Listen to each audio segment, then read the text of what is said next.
In today's video, I'm going to teach you how to run TikTok in AdsPower anti-detect browser.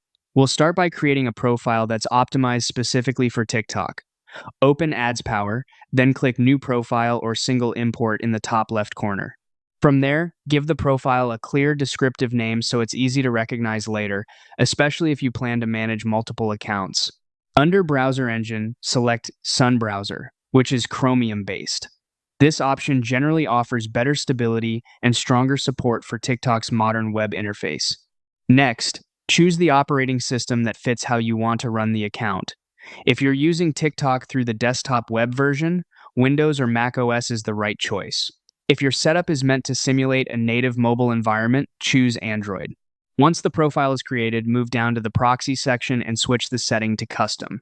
This part is important because TikTok is very sensitive to low quality or mismatched IPs, so you want a dedicated connection that looks consistent and trustworthy.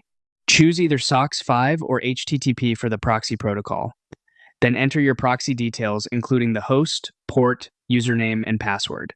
Make sure the proxy location matches the audience or market you're targeting. For example, if the account is intended for a US audience, the proxy should also be based in the US. After that, click Check Proxy to confirm the connection is live and that the detected location is correct. Next, go into the Advanced or Fingerprint settings. Turn on Automatic Time Zone and Automatic Language so the browser settings match the proxy's location naturally. This helps keep your setup consistent, which is something TikTok looks for. Then set WebRTC to forward or replace to prevent your real local IP from leaking. For Canvas, WebGL, and audio, leave them on noise or default so the browser fingerprint blends in with normal everyday users.